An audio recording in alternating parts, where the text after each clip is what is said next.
I'm not pretending this changed my life. It didn't. It just stuck like a popcorn hull in a molar, and years later I still run my tongue over it. I was 18, new license, borrowed hatchback, summer heat bleeding through the steering wheel. I'd just started delivering pies for a big chain. No name, because I'm not gifting them free press. And I loved the gig. Radio up, windows cracked, streets to myself, cash in my pocket at midnight. First weekend shift, the store was a beehive. Phones screamed, ovens whooshed, drivers jogged in and out with red insulated bags. Everyone was taking doubles. 2 drops in one run, so the board cleared faster. You only did that when the addresses were close. Otherwise, management hated it. I was learning the map, so I lingered at the screen, tracing routes with my finger. That's when Tracy, a veteran with 5 years and a "don't worry I got you" smile, slid beside me. "Take these together," she said, tapping 2 tickets. Before I could think, she signed me out on both and nudged the bags toward me.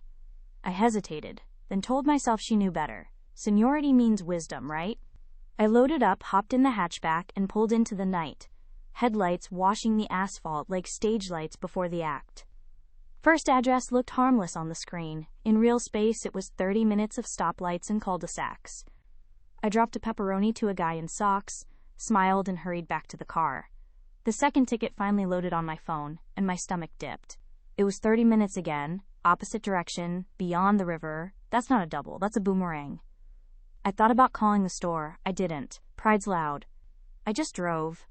The night felt longer than the road. Orange sodium lamps blinking like slow metronomes. By the time I found the second house, a stone cottage with a brass knocker, the porch light was boiling with moths. The woman tipped fine, apologized for the wait, and I lied that traffic was nuts. The drive back ate another half hour, 90 minutes gone on a single double. When I rolled into the lot, the glass door flashed my reflection. Sweaty kid, creased visor, face doing math he didn't want to do. I stepped inside and walked straight into Mr. Alvarez's stare. He wasn't yelling yet. That made it worse. He asked where the map in my head had wandered off to. He didn't blow up. He did that manager thing where every sentence ends in your first name. He explained time windows, temperature loss, refund risk, then pointed at the oven like it was a courtroom exhibit. I kept nodding. "I'm sorry," I said, which was true and also useless. Over his shoulder, I caught Tracy leaning against the soda fridge, lips curled into that crooked half-smile she wore when someone else was sinking. That look of quiet amusement cut deeper than the manager's words. I finished the shift in a fog and drove home with the radio off. The hatchback smelled like oregano and regret. In the morning, I decided it had to be a fluke. New week, new map, smarter choices. A couple days later, Ben, nervous and eager, still fumbling with the ticket board, rolled back late, cheeks flushed red as he stumbled through an apology. Luis, desperate to prove himself, returned with cheese burned across his wrist, a casualty of a run stretched too thin. Different days, same pattern. Tracy steering newbies into dead-end doubles, then watching the fireworks. Nobody called it out. You don't start wars in a pizza place. You just stack boxes and swallow it. I didn't want to be the hero of a tiny story, but I also didn't want to be the punchline. So I started writing down ticket numbers, out times, return times, tip totals. Nothing dramatic, just receipts and ink. A quiet pile of proof. Kayla, our assistant manager, noticed me hovering by the printer one slow Tuesday. She's sharp in a way that makes people behave. "You good?" she asked. I almost said yeah, then I didn't. I told her the short version. I left out the pettiness, stuck to numbers. She listened, chewing on a pen cap, eyes on the dispatch screen. When I finished, she didn't say Tracy's name. She didn't have to. "Bring me what you've got," she said. "If it's real, we fix it." So I kept collecting. 2 weeks of slips later, we sat in the office with a fan that only pretended to spin. I spread the papers like cards. Kayla lined them up by driver, by miles, by minutes. Patterns drew themselves. New drivers had the worst double times. Tracy had the most sign-outs on those runs. Tips dipped when the clock stretched. It wasn't a crime. It was a habit that hurt the people with the least margin. "Okay," Kayla said. We change how doubles get approved. No one signs anybody else out. You pick your own runs, I check the map. Done. It sounded small, but small levers move big doors. The next weekend, the board looked calmer. Drivers asked me if something changed, and I just shrugged. Tracy watched, unreadable, like someone listening for a sound only she could hear. The rule shift landed like fresh paint.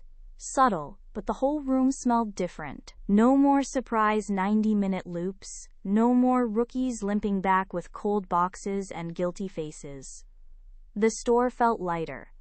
Tracy didn't joke as much. She kept her eyes on her phone between runs, biting the edge of her thumb like the air tasted sour. One Saturday, I caught her trying to nudge another kid, Eli, toward a messy pair of tickets. He froze, looked at me, then looked at Kayla. Kayla stepped in with her clipboard, voice even, not happening, one at a time. That was it. No lecture, no fight, just a door shutting without a slam. Word filtered down the weeks after. Corporate had openings, transfers, shuffles. Tracy's name got pulled like a card from a deck. One morning she just wasn't there. Her locker empty, her magnet gone from the driver board.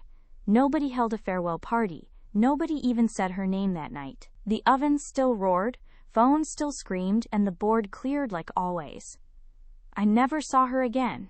But every time I trace back that summer, I land on the smirk in the soda aisle. A grin at somebody else's stumble. That's why it stuck. The real lesson had nothing to do with deliveries or tips. It was about how quickly trust can be twisted, and how carefully it has to be guarded, and how loud it echoes. I didn't tell my parents much. They just saw me come home late, drop wrinkled bills on my desk, and sleep till noon. To them it was teenage grind, nothing special. But inside, I carried that notebook of scribbles like armor. Proof I wasn't crazy, that my gut had been right all along. Funny thing, after Tracy left, the pace didn't just ease, it sharpened. Drivers got braver. We started swapping tips, helping each other cut streets cleaner, stack runs smarter. The veteran who used to grumble about rookies began mapping shortcuts for us with a Sharpie on napkins. I kept driving. By August, I could thread the city blindfolded. I knew which neighborhoods tipped heavy, which cul-de-sacs killed your brakes, which porches had dogs that'd bark before you even parked. The job became less about pies and more about reading people, finding the rhythm of a house from the way the porch light flickered or the way someone signed a receipt. Every time I handed off a hot box and heard a thanks, I thought about Tracy's grin. It reminded me, you can choose to make someone's night harder or lighter, and it costs about the same either way. End of summer, I sat in the parking lot after closing. The lot lights buzzed overhead, moths circling like restless planets. I leaned back in the driver's seat, cash rolled in my pocket, and wondered if I'd keep doing this when classes started. That night, Kayla came out with a bag of trash. She spotted me, waved, then leaned on my window. Not bad for your first season, she said. You stuck it out. I shrugged. It's just driving. No, she said. It's handling people. That's harder. She was right. Driving was the easy part. The harder lesson had been learning when to trust, when to speak, when to shut up, and gather proof until someone would listen. I hadn't walked into that job planning to stand up for anything. I just wanted gas money. Instead, I'd walked out with a sharper sense of how people bend rules, and how you can bend them back. The hatchback smelled like garlic knots as I drove home. Radio low, windows down. I thought about the miles behind me and the ones ahead. The road stretched, dark and endless, but I didn't feel lost anymore. By October, the sidewalks were buried in leaves, and headlights bounced off wet pavement. Every shift smelled like rain-soaked cardboard. College kids came back, traffic thickened, nights grew colder. I'd drive with one hand on the wheel and the other holding the heater vent open. The tips changed too. Folks left bigger bills during football games, tighter ones when the rain kept them indoors. By then, I'd stopped being the new guy. I was the one explaining doubles, showing rookies which bridge backed up at 6 p.m., telling them not to let anyone sign them out on runs they didn't understand. I never mentioned Tracy's name. Didn't need to. The lesson was baked into the new rules. into the way Kayla ran the floor. Sometimes, though, I'd pass the streets where I'd burned 90 minutes that night. The memory sat like a watermark on the asphalt. I'd laugh at myself, 18, thinking every senior coworker had a compass in their chest. Turns out, some just like watching others trip. Still, that sting shaped me more than the cash ever did. You expect betrayal in politics, in boardrooms, in glossy scandals. You don't expect it behind a counter stacked with cardboard boxes and garlic butter cups. But maybe that's why it mattered. Small betrayals catch you off guard. They remind you to keep your eyes open, even when the stakes feel tiny. One icy Friday, months later, I pulled into the lot just as Eli, same kid Tracy had tried to corner, was clocking out. He grinned, said, "Man, glad you told Kayla back then. I'd probably have quit otherwise." Then he jogged off to his rusted sedan, heater blasting before the engine even caught. That stuck with me, not the compliment but the ripple. A dumb prank, a petty grin. It could have pushed half a dozen rookies out the door. Instead, a little paper trail changed the current. That store kept drivers, built rhythm, made nights smoother. Sometimes I wonder if Tracy ever knew she'd been the spark for that shift.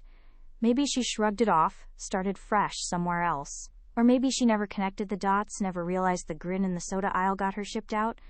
Doesn't matter. What matters is the lesson stayed. Trust. But keep your eyes open. Ask questions, even if you feel dumb. And if someone keeps laughing at your stumbles, maybe they don't deserve to be in the room when you finally find your footing. That's all it was. A tiny story, 90 minutes of wasted gas. But for me, it turned into something I still carry, like loose change rattling in an old glove box. January froze the lot solid. Breath fogged the glass, wipers squealed, and every delivery felt like a coin toss on black ice. One night I slid halfway through an intersection, heart slamming, pizzas still steaming in the back seat. I laughed after I caught the car, but the laugh was thin, nervous. By then, the crew had changed again. New faces behind the counter, kids juggling school and shifts. I recognized that look, the same one I'd worn when Tracy pushed those tickets into my hands. Unsure, eager, hoping not to screw up. I found myself stepping in before anyone else could. "Nah, don't stack those. They're 20 minutes apart.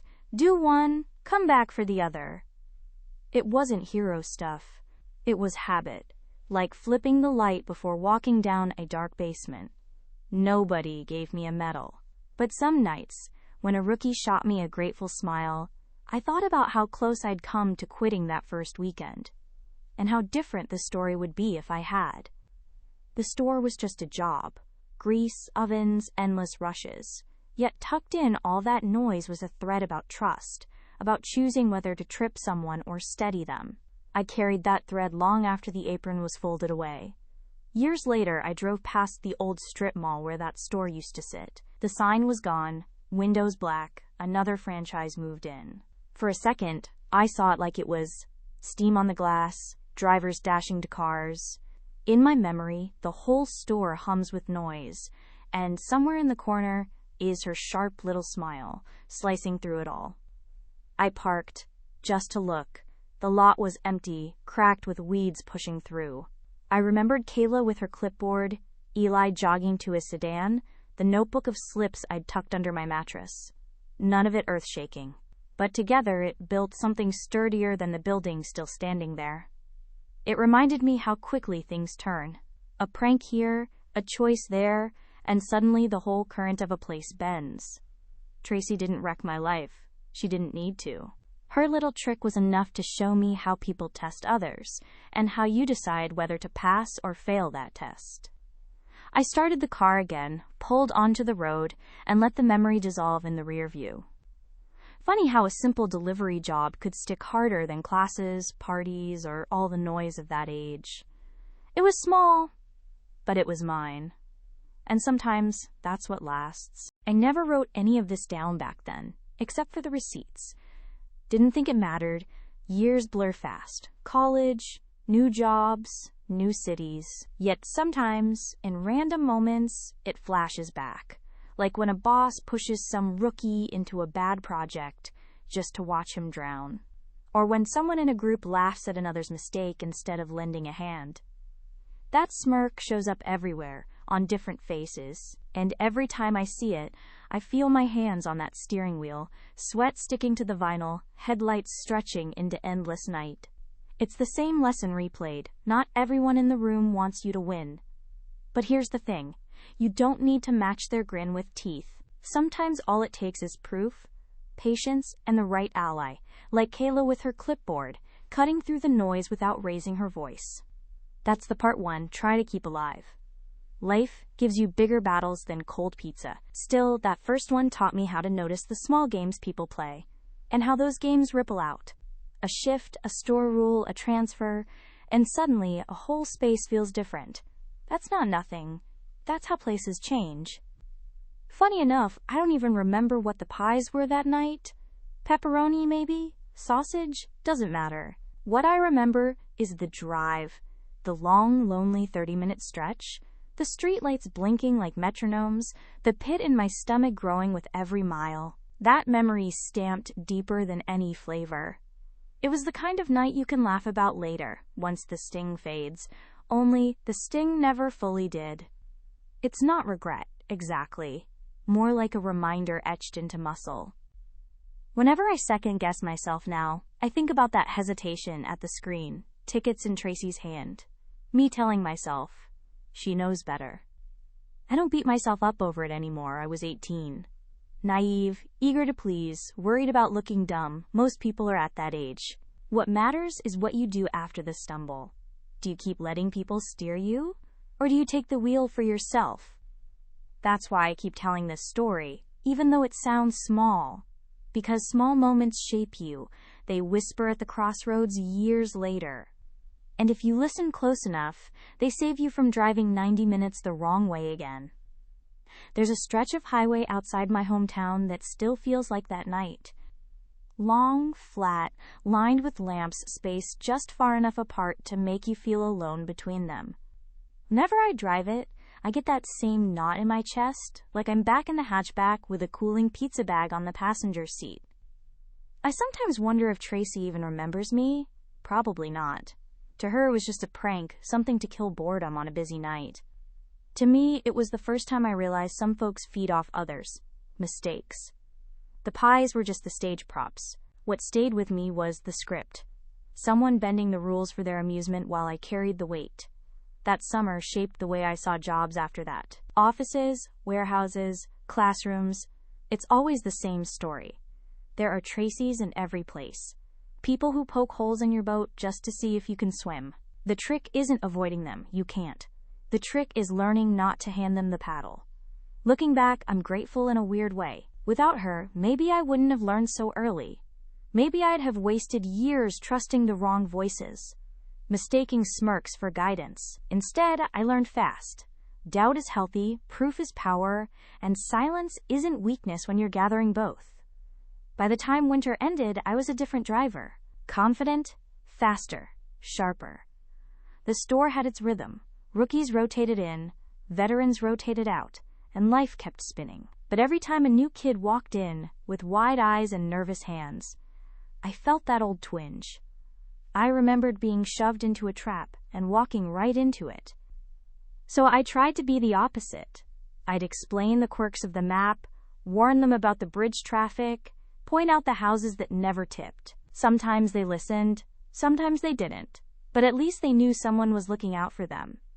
Years later, I realized that was the real revenge. Not Tracy getting transferred, not the policy change, not even proving I was right. The revenge was becoming the kind of coworker she wasn't. The one who steadied instead of tripped. Revenge doesn't always look like fireworks. Sometimes it looks like quiet nights, smoother shifts, rookies who stick around instead of quitting after one bad run. Sometimes it's as simple as refusing to repeat the mistake that burned you. That's a slower kind of justice, but it lasts longer. Spring rolled in with rain that never seemed to stop. Streets flooded in shallow sheets, wipers thumping like a slow drumbeat. Deliveries doubled, because no one wanted to cook when the sky poured. I found myself out there night after night, headlights cutting through the blur, thinking back to that first weekend. I didn't carry the sting anymore, but I carried the memory. and with it, a strange sense of pride. I'd survived the hazing, if that's what you want to call it. More than that, I'd flipped it. What was meant to trip me turned into fuel. I didn't quit, didn't sulk. I adapted. That's not heroic. It's just stubbornness wrapped in growth. Tracy probably thought it was funny to watch me stumble. But here's the truth. That stumble taught me balance. I kept my footing in harder places later. Workplaces where the politics were sharper, the stakes higher. Each time I thought back to the soda aisle grin and knew better than to hand someone else the wheel. It's weird how lessons hide inside ordinary nights. A stack of pizzas, a prank, 90 minutes wasted, and years later it still shapes how I move. Small scars, invisible to everyone else, but sharp enough to guide me. The store itself became a second home for a while. The smell of dough, the constant buzz of timers, the clang of oven doors. None of it glamorous, but it had rhythm. There's comfort in routine, even if it's greasy and loud. I'd watch new drivers mirror the same nervous shuffle I'd once had. I'd tell them stories without names, like parables wrapped in cardboard boxes. "Don't let anyone sign you out," I'd say casually, wiping sauce off my sleeve.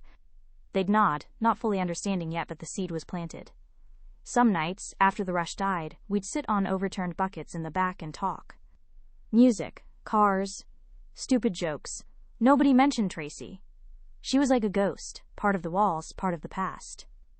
I sometimes wondered if she knew the rule change had her fingerprints on it, or if she even cared. Maybe that's the real kicker. People who mess with others often forget it 5 minutes later. Meanwhile, the person they mess with carries it for years.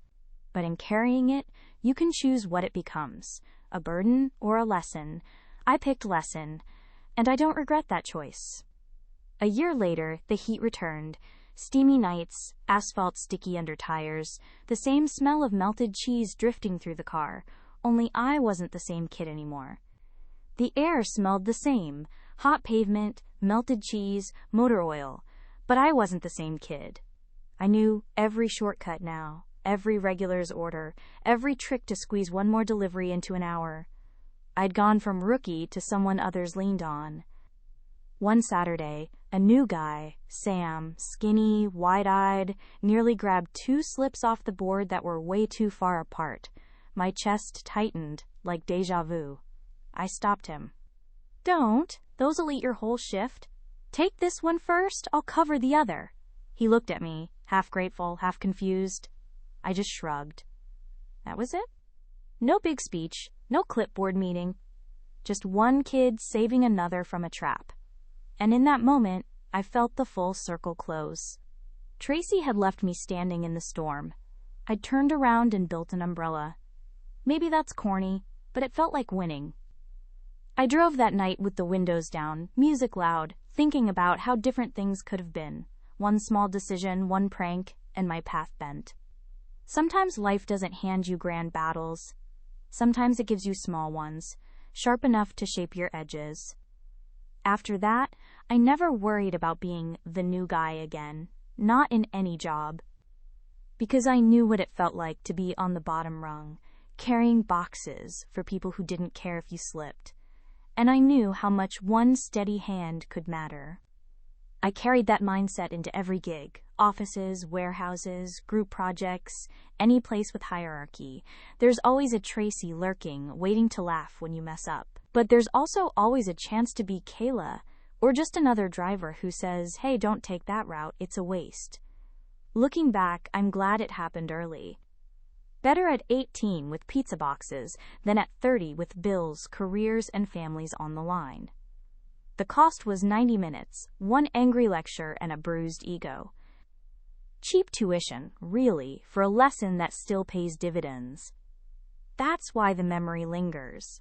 Not because it scarred me, but because it marked me. Like a notch on a tree showing where the floodwater once rose. Proof of how high things got and how far they've receded since. The more years that passed, the funnier the whole thing seemed. I'd tell the story at parties sometimes, never with bitterness, always with a laugh. People would shake their heads, say stuff like, "Man, what a jerk," or "classic workplace hazing." And I'd grin because, yeah, it was, but it was also a crossroads. Most people laughed at the 90-minute drive part. They imagined me stuck in traffic with a bag of cooling pizza, muttering at the GPS. They weren't wrong. But what I remembered wasn't just the drive. It was Tracy's grin, that split-second flash of someone enjoying your stumble. That, more than the wasted gas, carved itself into my memory. And yet, I was oddly grateful. Without that moment, I might have coasted, assumed seniority always meant wisdom.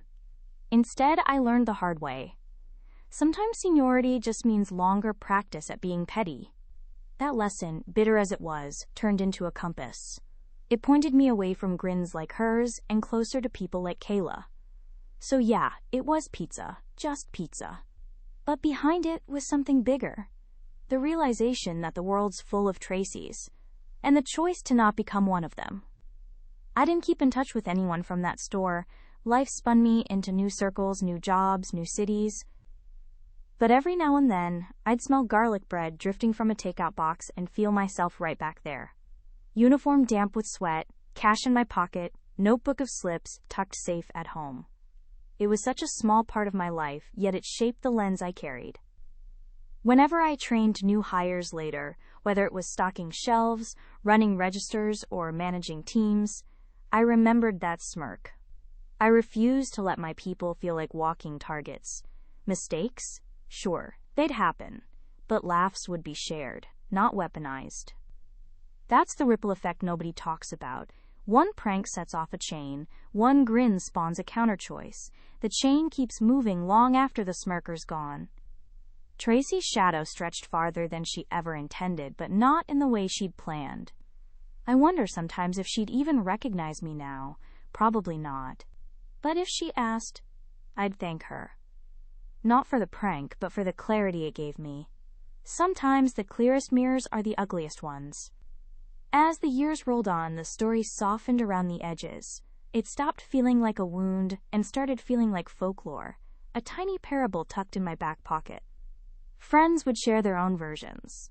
The boss who dumped impossible deadlines on them, the professor who tricked them with exam wording, the coworker who set traps in spreadsheets.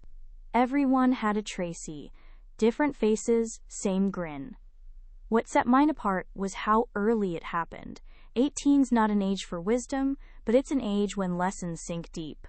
That first sting carved a line I carried forward. Trust your instincts. Question authority, politely but firmly. And above all, don't let someone else's mischief turn into your misery. When I'd drive through that old part of town years later, I'd sometimes glance down the roads where I burned that 90 minutes. They looked so ordinary. Gas stations, corner stores, stop signs. Nothing sinister, and yet those streets had teeth in my memory. They reminded me that even mundane asphalt can hold a story sharp enough to guide your future steps. It's odd, really. A pizza run taught me more about people than any textbook ever did. And that's why I'll probably never forget it. Every job since then, I've clocked in with the same quiet vow. Don't be the smirk in the soda aisle. Be the person who points out the trap before someone falls in it. Not because I'm noble, just because I know how it feels when no one does. Sometimes people ask why I'm patient with rookies. Why I'll stop and explain something 3 times instead of letting them crash. I don't give them the full story. I just say, somebody once looked out for me. Which is half true. Kayla did. But the other half is that somebody didn't, and I decided not to repeat it. That choice, tiny as it seems, has shaped more of my life than any paycheck ever has. Paychecks vanish. Choices echo. You hear them when you're lying awake years later, replaying roads you'll never drive again. So no, my story isn't grand. It's not about battles won or villains toppled. It's about choosing not to repeat the cruelty that once cornered me. And honestly, that's enough. There's this funny thing about memory. It edits itself. The details blur, but the feelings stay sharp. I couldn't tell you the exact streets I drove that night, or the songs on the radio, or even the faces of the customers, but I can still feel the sweat on my palms, the sinking in my gut when I realized how far apart those addresses were, the heat in my cheeks when the manager's voice pinned me in place, and above all, that grin, that quiet chuckle from someone who knew exactly what they'd done. That's the snapshot that never fades. Over time, I stopped resenting it. Instead, I started treating it like a marker on a map. Whenever life pushed me into unfamiliar territory, I'd think back to that night. The choice wasn't about pizza. It was about whether to trust blindly or pause and trust myself. That's a compass I still use. Funny thing is, I don't think Tracy ever meant to teach me anything. She probably just wanted a laugh. But lessons don't care about intentions. They show up where they want, even in greasy kitchens and late-night parking lots.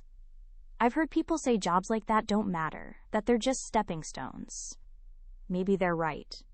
But stepping stones can cut if you're not careful, and sometimes one slip leaves a scar that shapes how you walk forever. When I think back to that summer, I don't remember the money I made or the miles I drove. I remember the silence on the road, broken only by the hum of the engine. I remember the weight of second-guessing myself, heavier than any delivery bag. And I remember the relief, weeks later, when Kayla laid out the slips and said, "Yeah, this isn't right." That moment, being seen, being believed, meant more than any paycheck. It showed me that truth can be quiet and still win. It doesn't need shouting. It just needs proof and patience. I carried that forward, into group projects where I noticed who carried the weight, into workplaces where whispers traveled faster than facts, into friendships where trust was tested in smaller, softer ways. Each time I leaned on that old memory, 90 minutes of wasted driving, redeemed by a simple acknowledgement. That's not just a job story, that's a life story. Years after, when people swap worst job stories, mine always sounds tame compared to some.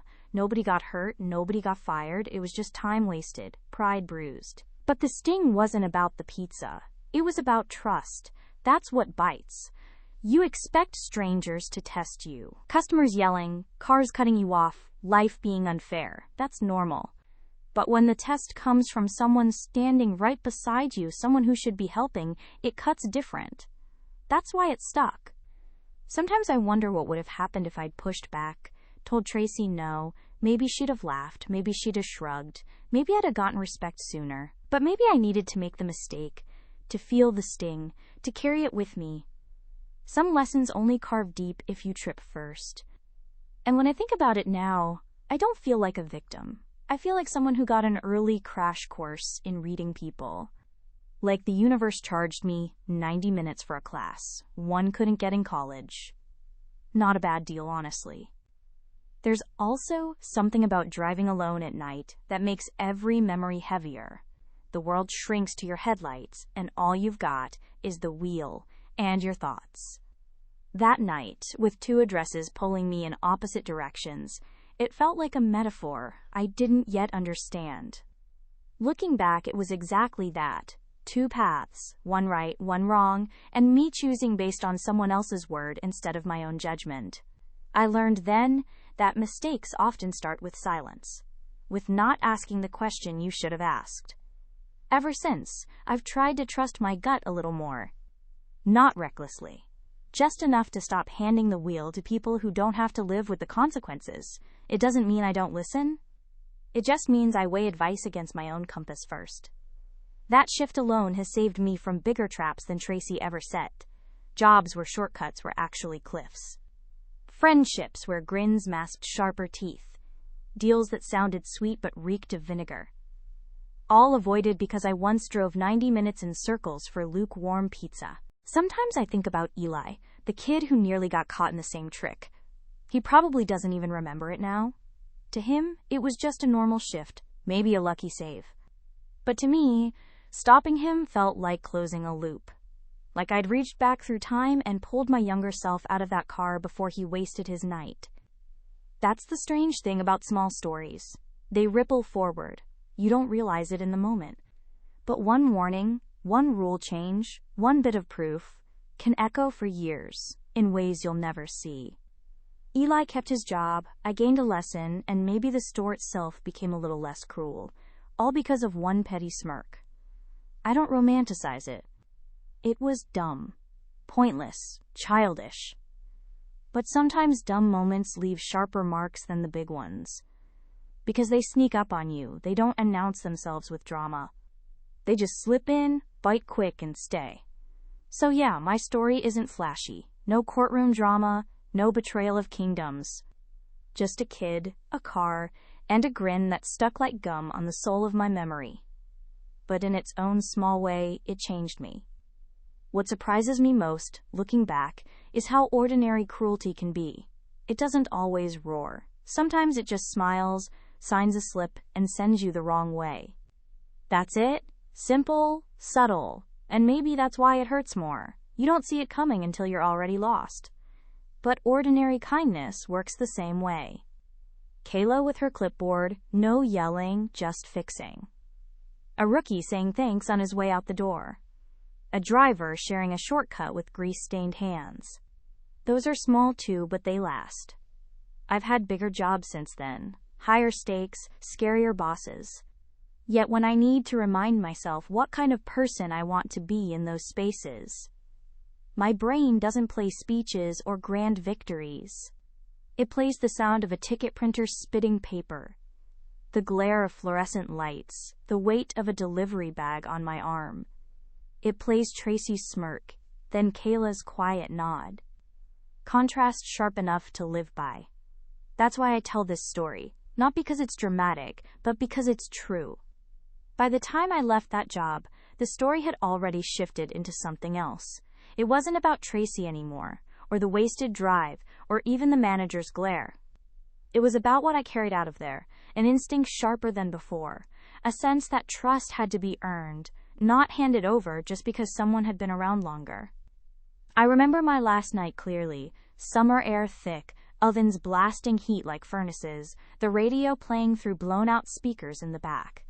I handed in my apron, tossed the visor in a box of spares, and walked out with nothing but a roll of cash and a lot of thoughts. Driving home, I passed the stretch where I'd lost that 90 minutes, and I didn't feel angry anymore. I felt steady, like I'd closed the loop. Most people leave first jobs with nothing but sore feet and bad memories. I left with both of those, sure, but also with a compass. A rough one, scratched and dented, but mine. That's why the story sticks. It's not about revenge in the loud, cinematic sense. It's about a quiet payback, the kind that comes from refusing to repeat what hurt you. Years later, in office jobs and freelance gigs, I'd catch myself doing the opposite of Tracy without even thinking. A new hire struggling with software? I'd walk them through it. Someone about to take on too much? I'd say, nah, break it down. Nobody gave me a medal for that. Nobody even noticed half the time. But I noticed. And that was enough. I think that's what revenge really looks like when you zoom out. Not slamming doors or shouting matches. Just small corrections. Quiet resistance. Choosing to steady instead of shove. Choosing to help instead of grin. Over time, those choices pile up and reshape you more than any confrontation ever could. And it all loops back to a dumb night in a sweaty store with a smirk in the corner. That's why I never laugh it off completely. Because under the joke, there's a backbone I built without realizing it.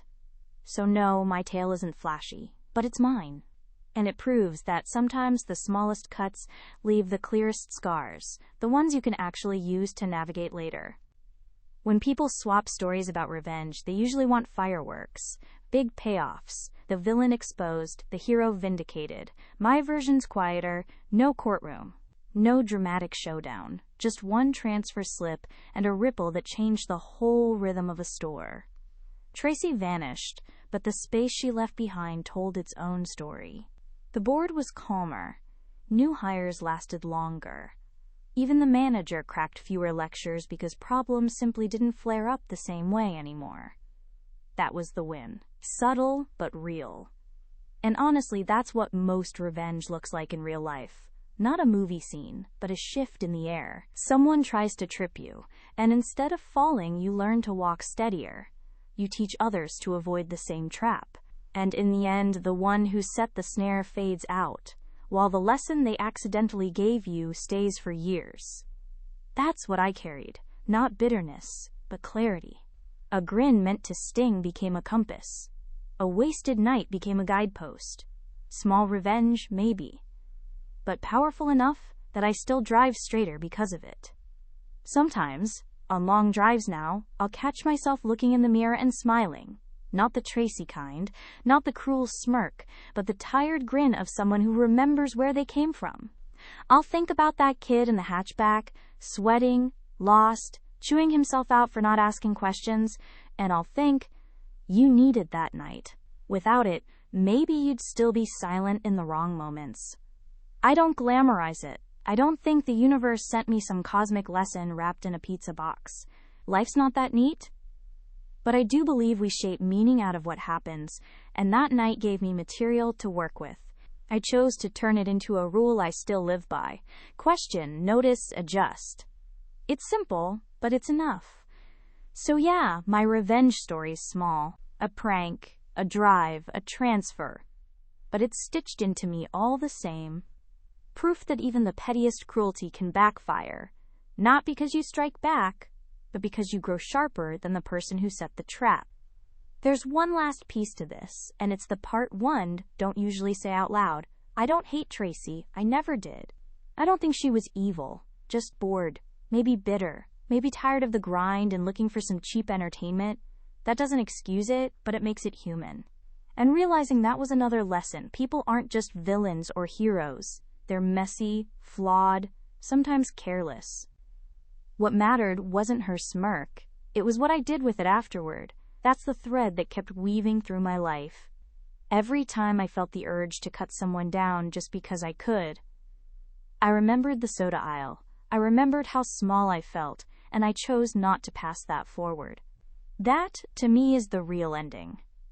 So if you're waiting for fireworks, you won't find them here.